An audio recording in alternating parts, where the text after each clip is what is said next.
Di antara ragam serat Jangka Jayabaya, salah satunya bercerita tentang Syekh Subakir dan peranannya dalam membangun peradaban bangsa di tanah Jawa.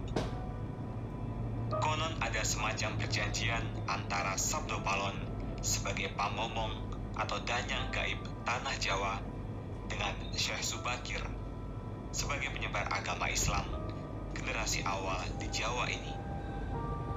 Tersebutlah kisah tersebut dalam tulisan lontar kuno yang diperkirakan ditulis oleh Kanjeng Sunan Derajat atau setidak-tidaknya oleh murid atau pengikut beliau.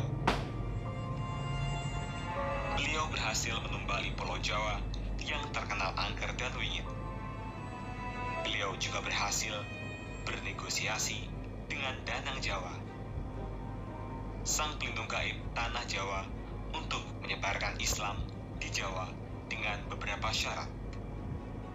Bagaimana dan lantas apa saja syarat yang harus dipenuhi oleh Syekh Subakir tersebut? Simak selengkapnya hanya di Aliku Channel. Assalamualaikum warahmatullahi wabarakatuh. Salam sejahtera untuk semuanya. Kali ini saya mau nge-reaction video kisah Jawa kuno, perjanjian Syekh Subakir dengan Sabdo Palon terbukti nyata. Oh, apa janjinya? Yuk simak ya guys sampai habis agar tidak salah memahaminya. Yuk tanpa lama-lama kita saksikan videonya. Cekedo.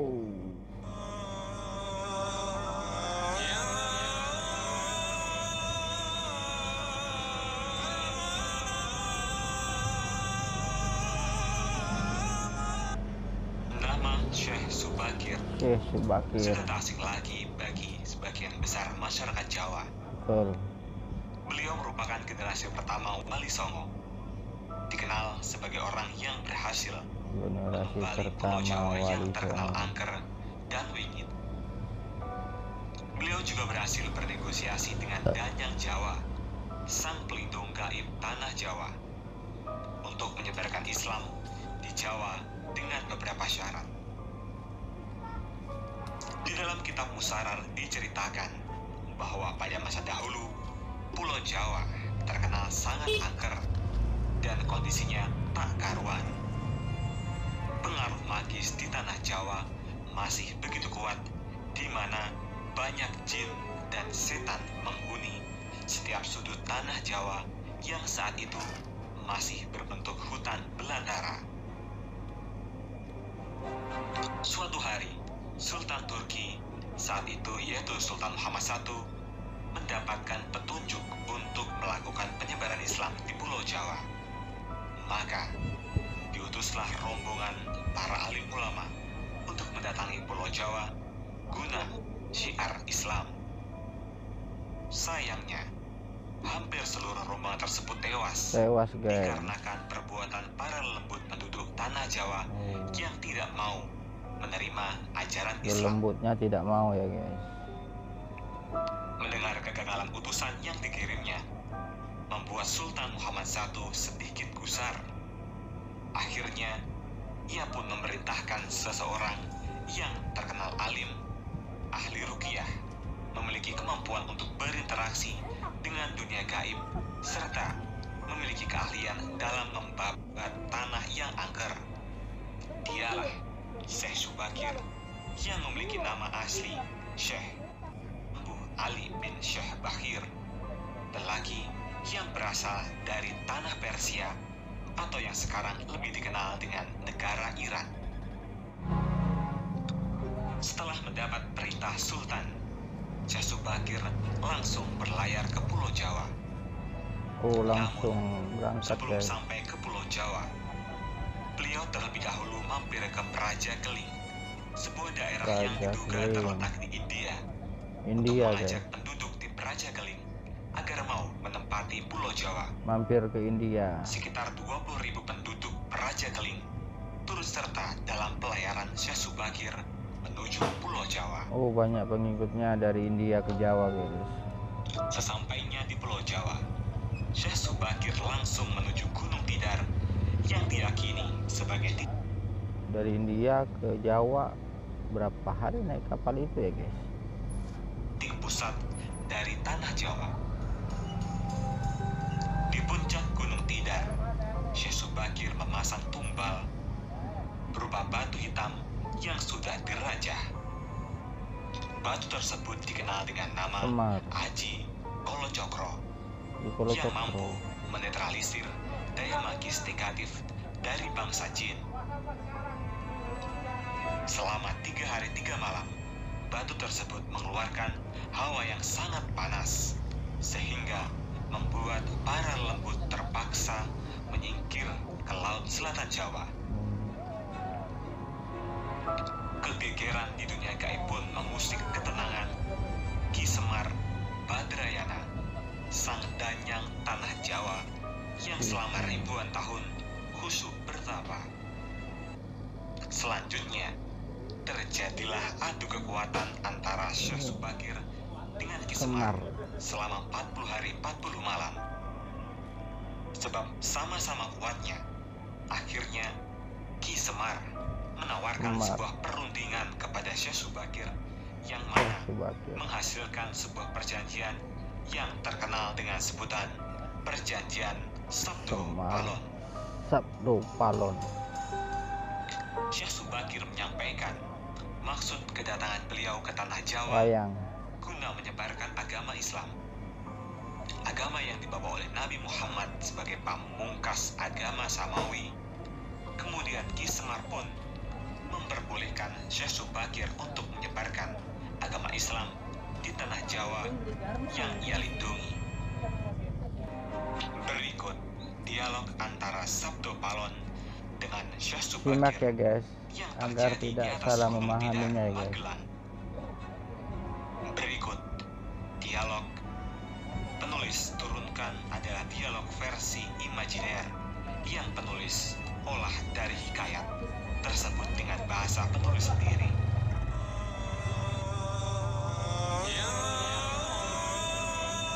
Wayang Semar.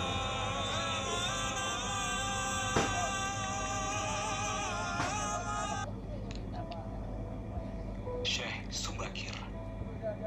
Kisanak. Siapakah Kisanak ini? Tolong jelaskan.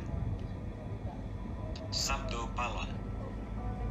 Aku ini Sabdo Palon, Nah inilah pemomong guys, atau penggembala Sabdo tanah Palon. Jawa sejak zaman dahulu kala.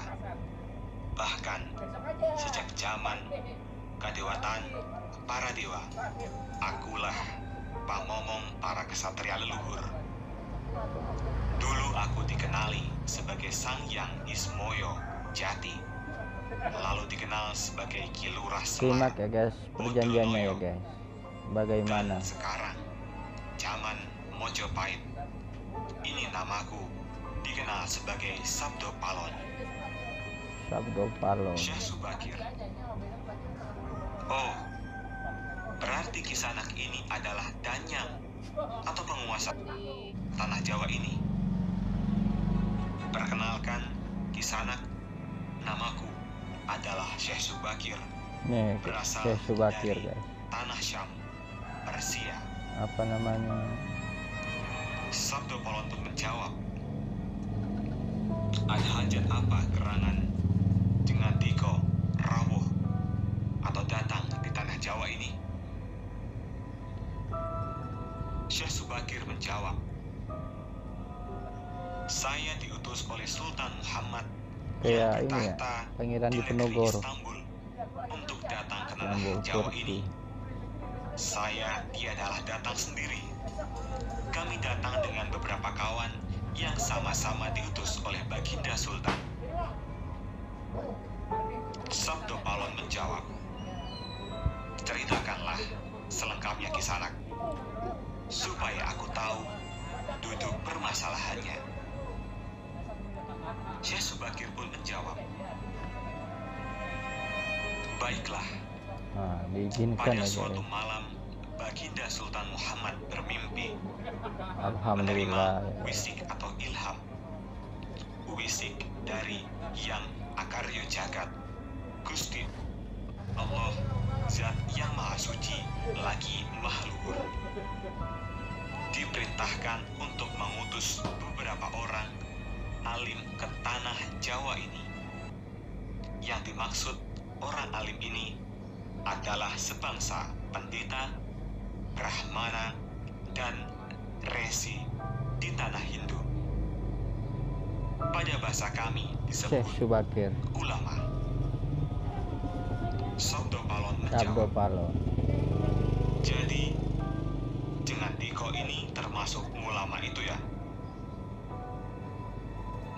Syekh Subakir menjawab, ya, saya salah satu dari utusan yang dikirim Baginda Sultan.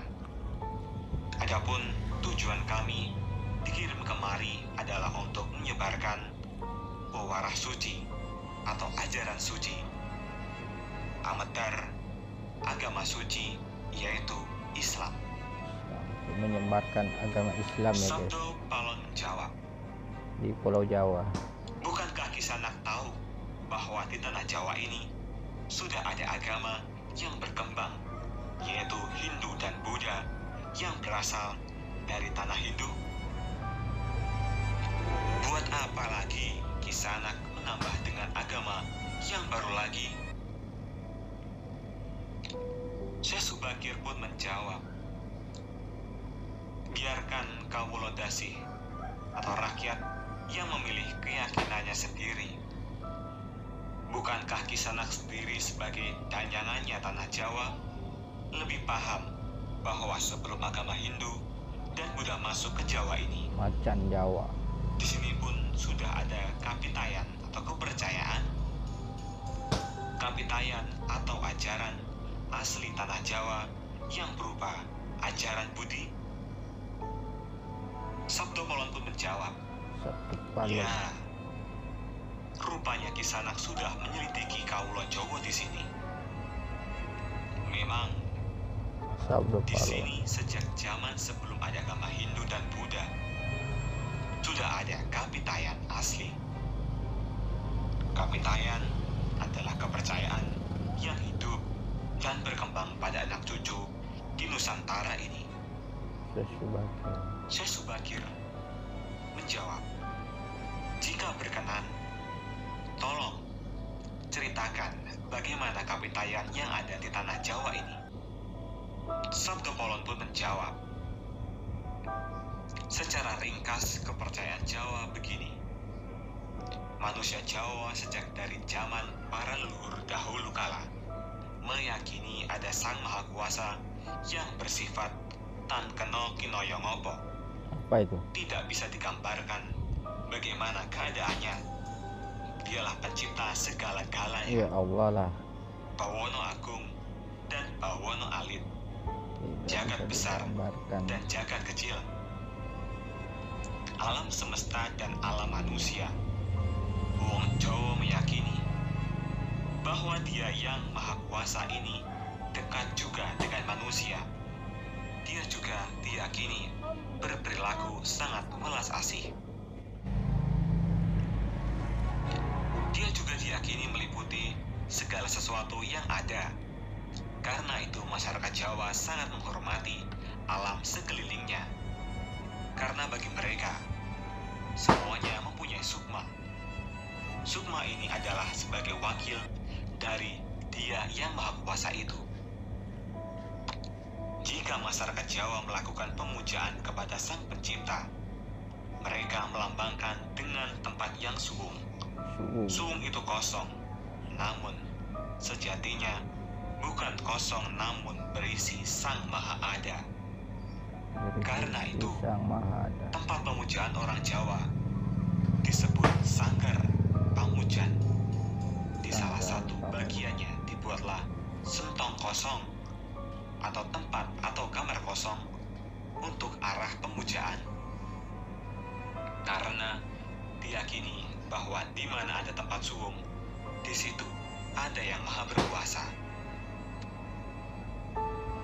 Syekh Subakir pun menjawab, nah, itulah yang menjadi ajaran agama yang kami bawa untuk memberi ageman atau pegangan atau pakaian Aguman.